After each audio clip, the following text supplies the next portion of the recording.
President Bola Tinubu condemns the killing of 5 soldiers in Aba, just as Minister of State Defense Muhammad Matawale reaffirms the president's commitment to protecting citizens' infrastructure and investments in the country.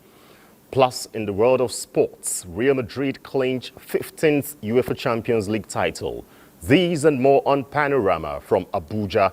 I'm Ayodeji Makinde.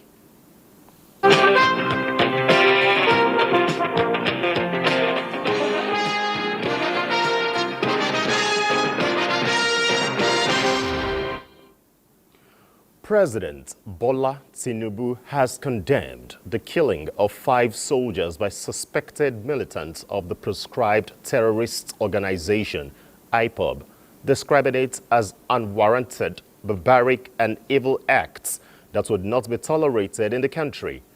The president, in a statement personally signed, expressed concern that the incident is coming just 2 months after a similar tragic incident happened in Okwama in Delta State.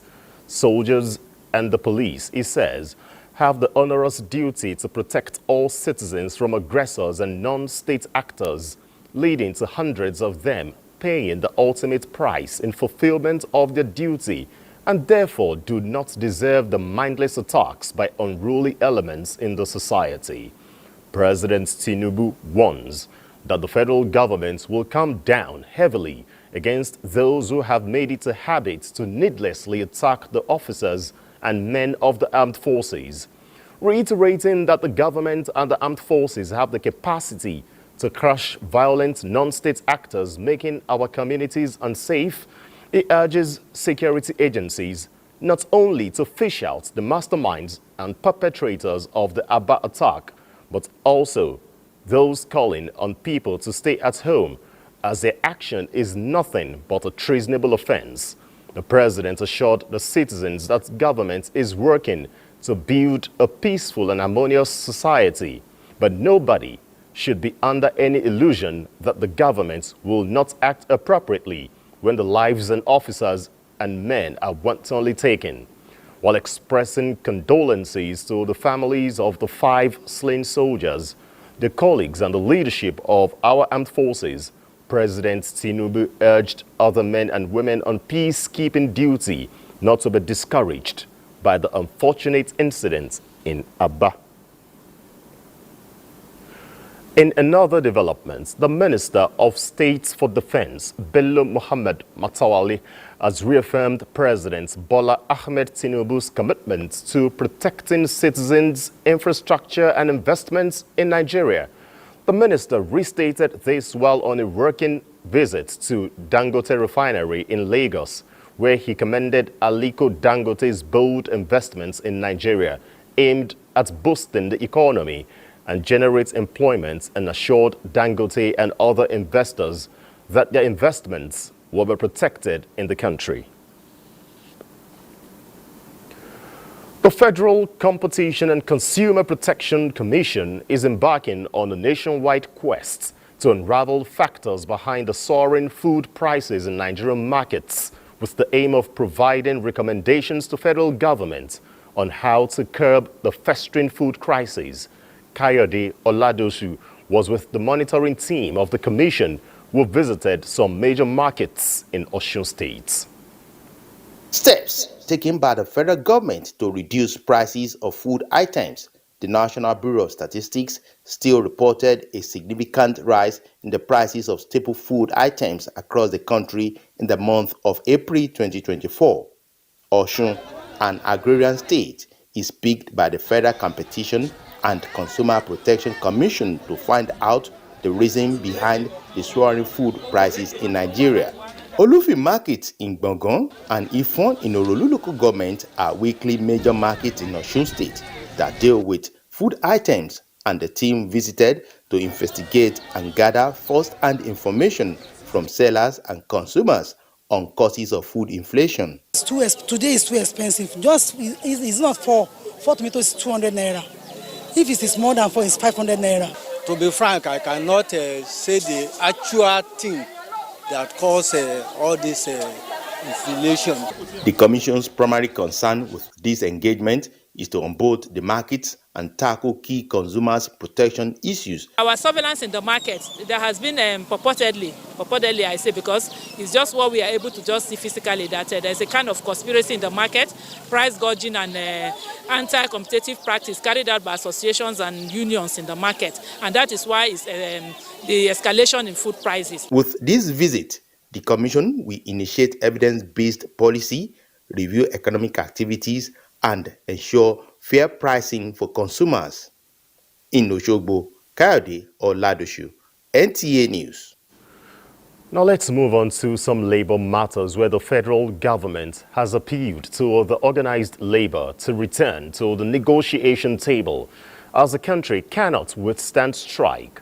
Minister of Information and National Orientation Mohammed Idris, at a press briefing in Abuja, says federal government is desirous of industrial harmony through dialogue. Salihu Gwanara reports. In view of the current economic situation of the country and the government programs to the citizens, the Minister of Information and National Orientation wants the organized labor union to return to the peaceful process of negotiation as members of the tripartite committee on national minimum wage. The welfare of over 200 million Nigerians is also at stake.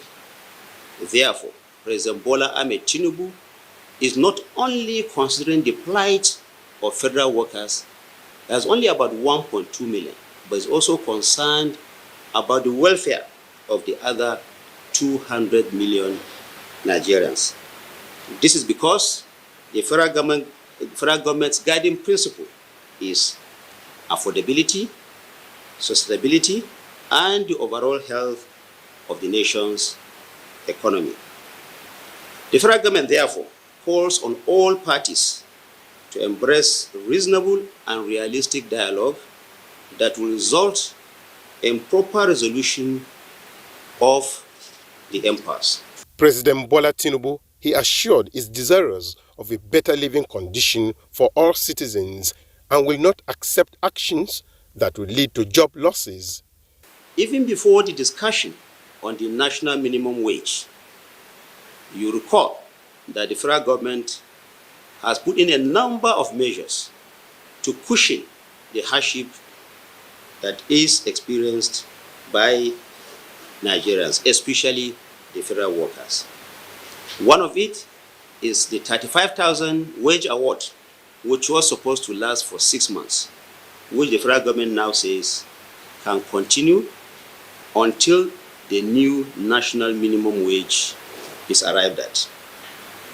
Other intervention programs are the 125 billion naira conditional grant and financial inclusion of medium and small-scale enterprises, 185 billion naira worth of palliatives, meaning loans to states, to cushion the effect of fuel subsidy removal has also been granted by the federal government.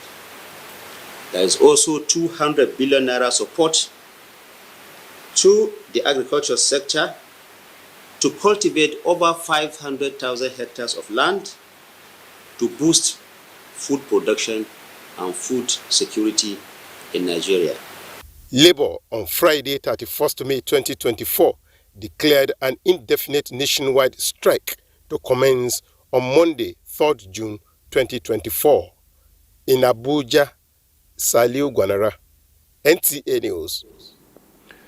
In the meantime, the Minister of State for Labor and Employment, Nkeruka Onyejeocha, says the declaration of a nationwide strike in the middle of negotiation is not in the best interest of the country and its people, as it stands to only exacerbate the suffering of millions surviving on daily incomes.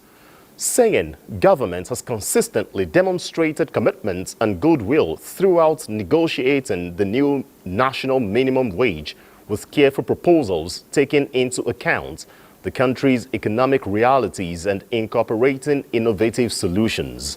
To the minister, a new minimum wage must not lead to widespread job losses, particularly in the organized private sector, which employs the bulk of the nation's workforce. Hence, the need to find a balance between the needs of workers and the economic realities of the country. Outlining government proposals to include a comprehensive package featuring a wage increase to 60,000 naira for federal workers, the introduction of CNG field buses, and enhanced financial access for micro, small and medium enterprises, the minister gives assurance that government has also pledged investments in strategic sectors such as agriculture, manufacturing, education, healthcare, and many others that are already in the pipeline. Meanwhile, responding to the minimum wage impasse, Mr. Osita Okechukwu appeals to organized labor to desist from the danger of throwing away our baby democracy with bathwater, as the indefinite strike could destabilize the economy, spiral into unintended consequences, and harm our fledgling democracy. Okechukwu agrees with organized labor that the laborer is entitled to living wage, especially in the midst of stagflation and declining living conditions. However, he advised labor to adopt house ownership for every worker as middle ground to augment the 60,000 naira offered by government and the private sector, maintaining that the sum of 497,000 naira is unaffordable because more than 10 states either cannot or have blatantly refused to pay 30,000 naira to date. Okechukwu argues that house ownership gives workers inner peace of mind, improves living conditions, and encourages productivity. Okechukwu therefore calls on President Tinubu to, as a matter of urgent national importance, retool his Renewed Hope housing program and embark on house ownership for all workers nationwide as alternative to unaffordable minimum wage. Dignitaries from all walks of life, including Vice President of Nigeria, converged on Ilorin to celebrate a legal icon, Professor Yusuf Ali, at the 30th anniversary of his chambers. Khadijat Akombi reports that the former Minister of Works, Babatunde Raji Fashola, presented the anniversary lecture. SAN, who is a professor of practice and a man of numerous awards for his contributions to the development of the legal profession within and outside the country, as well as his philanthropic ventures through his foundation, it was indeed a glorious moment as dignitaries from all walks of life turned out in their numbers to honor him as he celebrates 30 years of existence of his chambers. Vice President of Nigeria, Kashim Shettima, described Yusuf Ali SAN as an eminent legal practitioner who has contributed immensely to the development of Nigeria. Yusuf Ali SAN found his making and has continued to positively influence the legal profession in our dear nation. He has absorbed the influences of glory, and in turn, he has added to the mystique of this city of life. Chairman of the occasion, Chief Justice of Nigeria, Justice Olukayode Ariwola, also poured encomiums on the celebrant and appreciated God for his achievement. Presenting the anniversary lecture on the topic, Presidential or Parliamentary System of Government, where is the convergence, former Minister of Works, Babatunde Raji Fashola, stressed the need for the stakeholders to apply caution in the choice of whether Nigeria should maintain the presidential system or switch to the parliamentary system of government. To ask ourselves why the parliamentary system failed us so woefully, because it has done so, and whether we have overcome those reasons. For the celebrant, he will continue to dedicate his life to the service of God and humanity. It has always provided a way out. He gave me the strength, wisdom, and courage to to persevere. There were goodwill messages from eminent personalities who graced the occasion, during which they all commended the celebrant for his contributions to the development of Nigeria and humanity.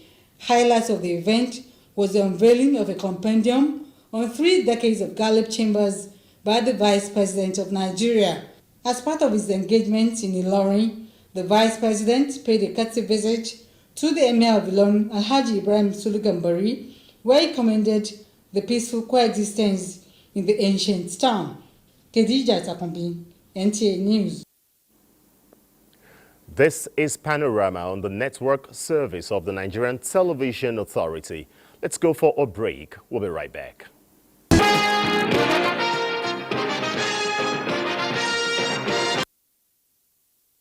You're welcome back. Pilgrims to the Holy Land, Mecca, experiencing a heat wave. Let's find out how they are coping from our correspondent. Officially called Makkah al-Mukarrama, is the capital of Makkah province in the Hijaz region of western Saudi Arabia. It is the holiest city in Islam and one of the most visited cities in the world. Millions of Muslims converge on the holy city annually to perform Hajj, which is the 5th pillar of Islam. About 2 million pilgrims performed the 2023 Hajj, and the figure is expected to increase this year. As the 2024 Hajj season draws closer, the pilgrims from across the world, including Nigerians, have continued to troop to the holy city amid the prevailing heat waves earlier predicted by the Saudi Meteorological Agency. Weather is extremely harsh. There's a way you can pray at home for sometimes, or you can go as early as possible to sit in the mosque. I spent almost 1 week here in Makkah. I'm adjusting to the weather. Because of the nature of the hotels and the rest of it, the facilities are okay. But during the day, the sun is very high and we are trying to cope with it. Most of the roads in the holy city look deserted, especially in the afternoon, as the pilgrims and the residents largely remain indoors. This is Abubakar Siddiq Road, one of the major roads leading to the Grand Mosque of Kaaba. It is, however, always busy, as some of the pilgrims strive to pray all the 5 daily prayers at the Grand Mosque. The medical team of the National Hajj Commission of Nigeria has since embarked on the sensitization of the Nigerian pilgrims on preventive measures against heat stroke, which is the commonest health condition associated with the intense heat. Any Nigerian pilgrim you come across, remind him of that need to carry a bottle of water anywhere. And don't wait until you are thirsty, sip it as you go. You get used to it. The population of the pilgrims keeps on increasing daily in the holy city of Mecca, and the temperature, which now reaches between 42 and 43 degrees Celsius, is expected to continue to rise up to 50 degrees Celsius during this year's largest Islamic gathering at Mina and Arafat. From the holy city of Mecca in the Kingdom of Saudi Arabia, Jamilu Ibrahim, NTA News. Intending Muslim pilgrims from Gombe State have been sent forth to perform the 2024 Hajj exercise.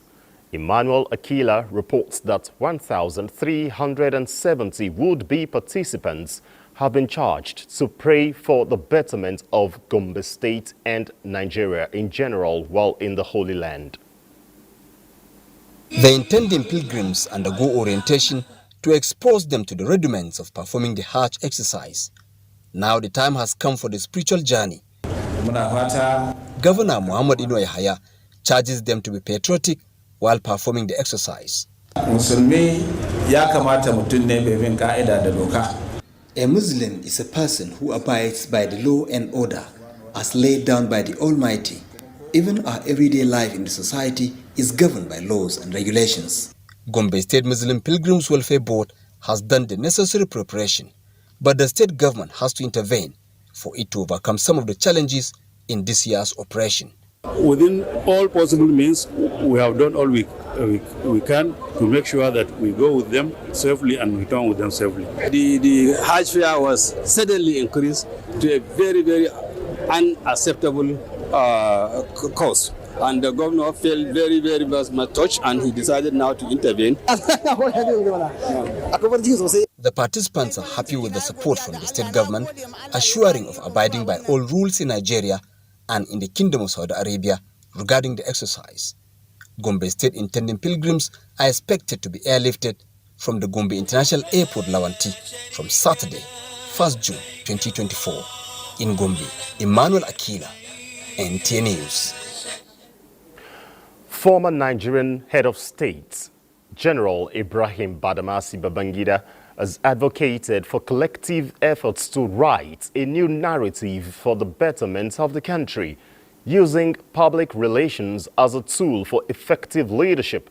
The elder statesman gave this indication when he received executive members of the Nigerian Institute of Public Relations at his Hilltop residence as part of activities lined up to celebrate the 60 years anniversary of the institute in Minna.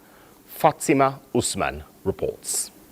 The Nigerian Institute of Public Relations, established in 1963, was signed as a decree in 1990 by General Ibrahim Badamasi Babangida, giving it a global stand of becoming a chartered institute.